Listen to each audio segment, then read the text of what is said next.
We are going to use the metric line to do some conversions within the metric system.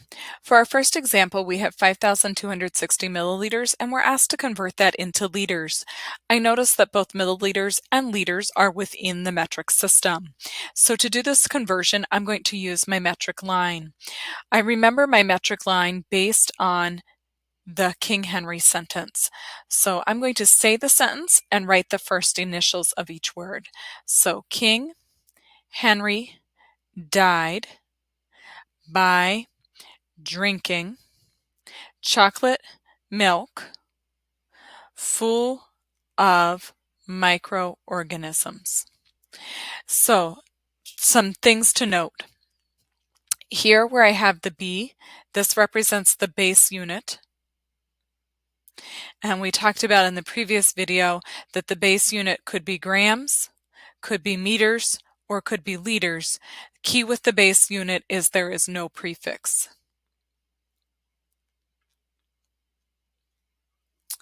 We also talked about in the previous video that the words full and of represent placeholders. So I usually just put the two dashes there to symbolize that there is no metric name for those two place values. So to use the metric line, I look at where my problem started and it was at milliliters. Milliliters has the prefix of M, so I'm going on my metric line to where the M is. I'm putting a dot here. This is my start. I am asked to convert 2 liters. Liters is the base unit because it has no prefix. There's only one letter there. So I am going to put a dot here at the B for the base unit. That is where I'm supposed to end.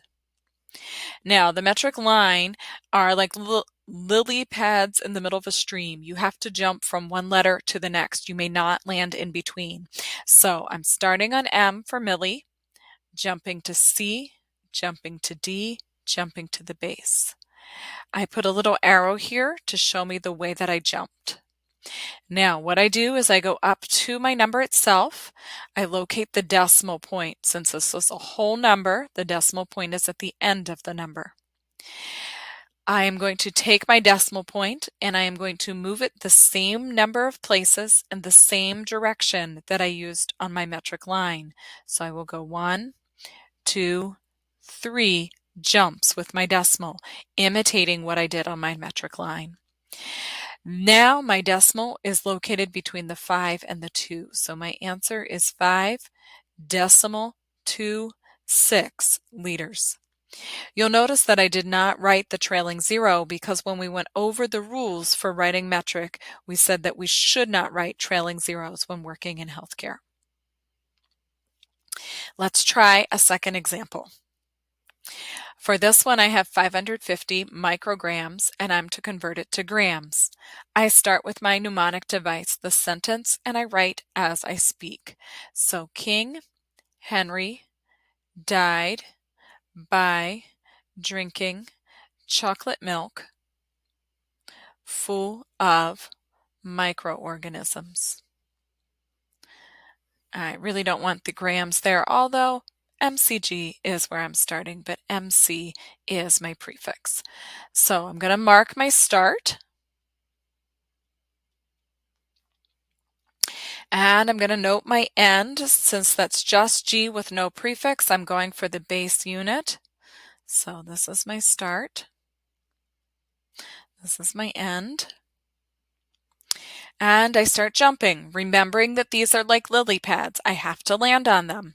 I may land on the blank spaces. So 1, 2, 3, 4, 5, 6 places. So I take my 550. The decimal is at the end of that because it is a whole number. And I'm going to move that decimal 6 places in the direction that I moved on my metric line. So 1, 2, 3. I'm going to keep moving. 4, 5, 6. So this is where my decimal has moved to. I need to fill in zeros for all of those jumps.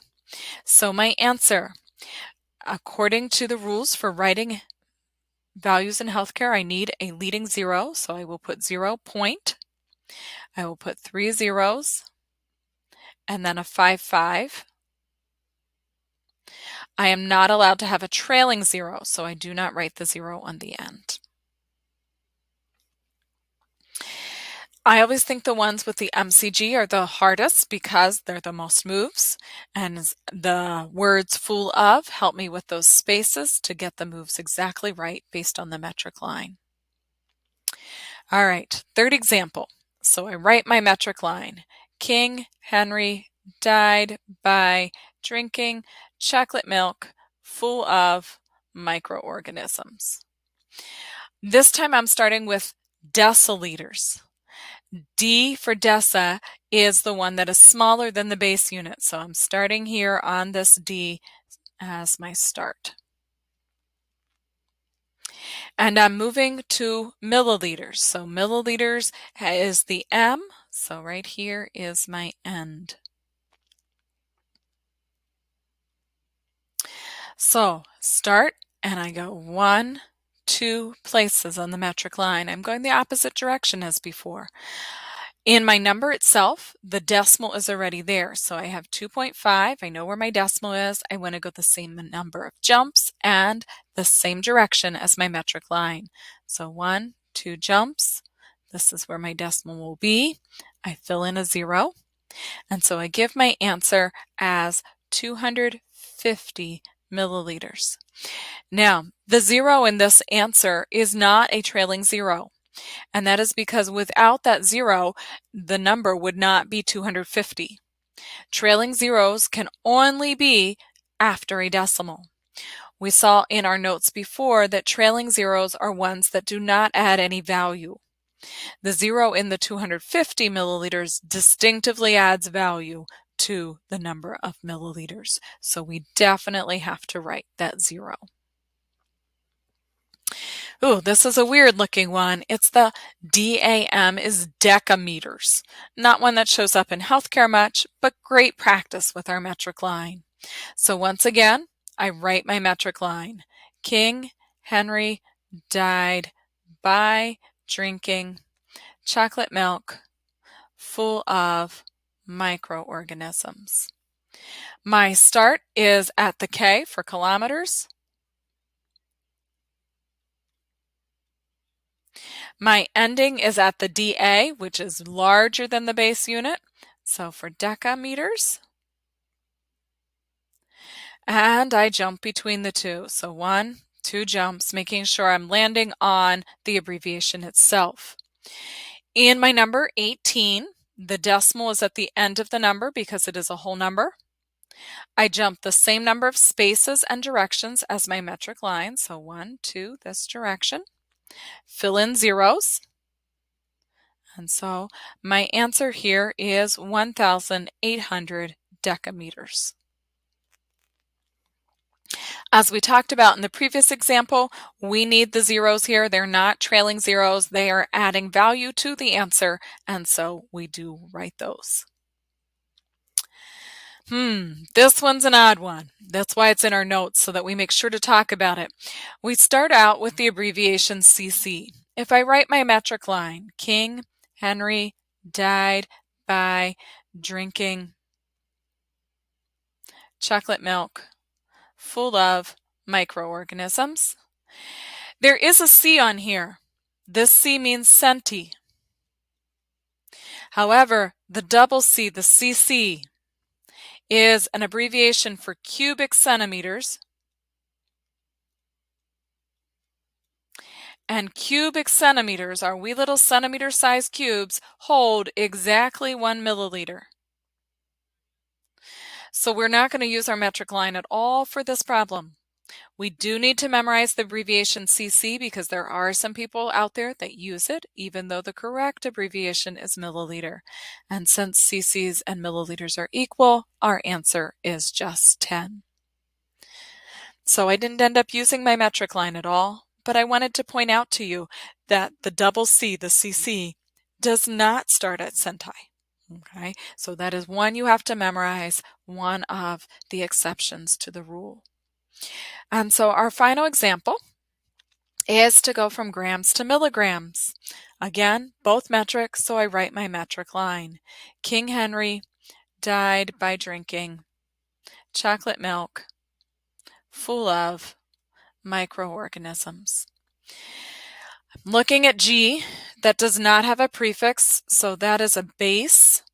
And so I'm going to put my dot here at B to start. I'm supposed to end up with M. That M is the prefix milli, so I'll put a dot below that as my end. So starting at the base, jumping on letters themselves, I have 1, 2, 3 jumps. And so I take my number 9.3. I jump 3 times, 1, 2, 3, same direction, fill in some zeros, and I have an answer of 9,300 milligrams. So there are lots of examples in your homework for you to practice. Takeaways from these examples are that you should definitely memorize your metric line, and then the decimal moves match up with the number of jumps that you do on the metric line, same number of jumps, and same direction.